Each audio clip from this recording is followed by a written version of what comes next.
name's Jason Twazon McSheen. I'm 48 and from Melbourne. I didn't come out till I was 28 after I met my now husband and partner for 21 years, Adrian. We both met on dial-up internet, had a phone call, no photographs, got together for dinner on the Friday night, saw each other again on the Sunday, shared our first kiss, and then had a secret relationship for 3 months where nobody knew that either of us was gay. After falling in love hard for each other, we actually helped each other come out, and we'd share the stories and support each other as we told our friends and family.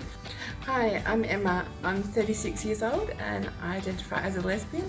I live in regional South Australia. My coming out story was over a couple of years. I first came out when I moved to Adelaide and went to university. I was living with my sister at the time, who's also gay. My Adelaide friends and family knew that I was gay, but I was too afraid to tell my family and friends in Port Pirie.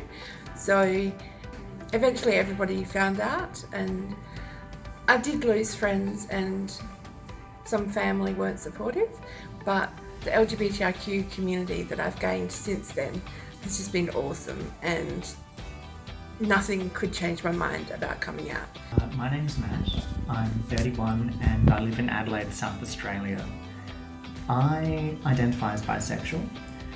When I was in high school, when I was about 14 or 15, I started to realise that I wasn't just attracted to the girls in my year level, I was also attracted to some of my male classmates. And I remember being really confused about that for quite a while.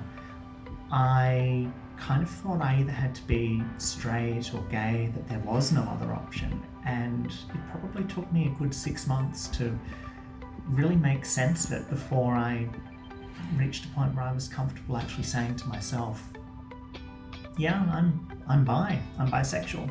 Hello everyone, my name is Sorrel and I'm an accredited social worker and a counsellor who works mainly in the gender diverse area. How I came out was I spent 6 hours, I think, in Hyde Park in Sydney, and my wife, Jane, who's been my wife for 23 years at that stage, she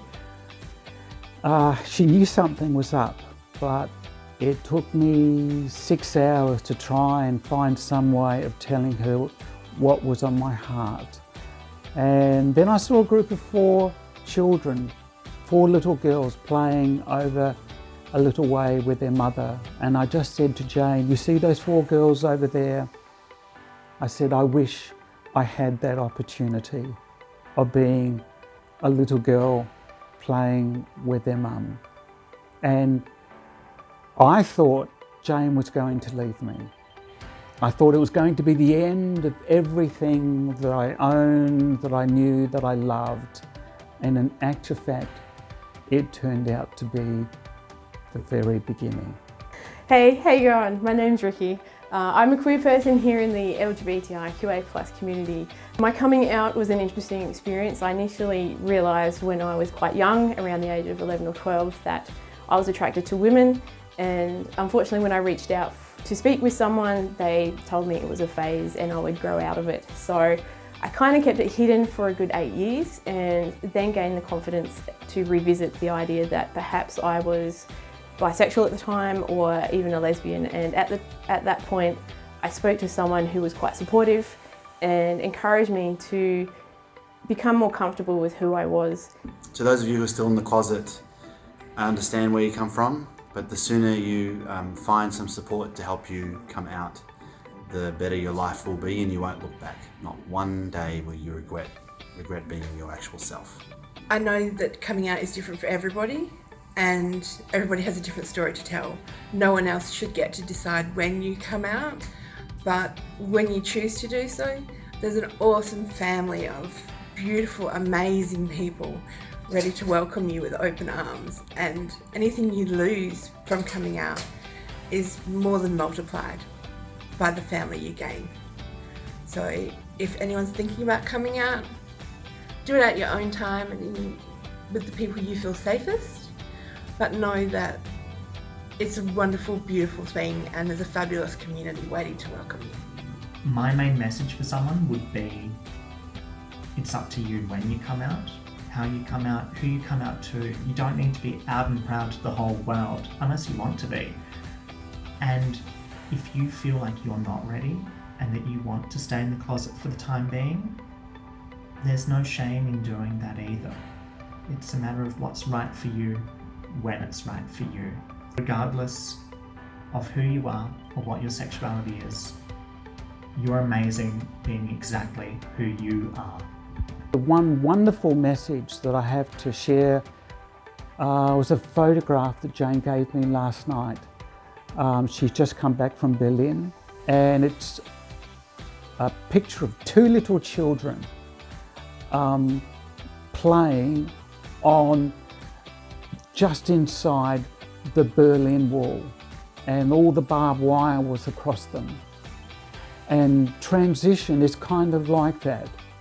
All of a sudden, the wall comes down like it did in Berlin, and a whole new world opens up that you never knew was before.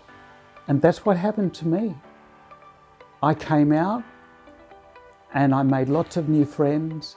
I'm a professional and life has turned out wonderfully. But most of all, the wall, the prison that was keeping me captive crumbled and fell down, and a whole new world opened up before me. A world of love, a world of joy, where there was no more fear and there was no more sorrow. I think having someone, even if it's just one person that you can speak with, that you can trust and feel safe with, is a really big step, but an important step to, coming out and celebrating who you are. And that's, a really important thing to do.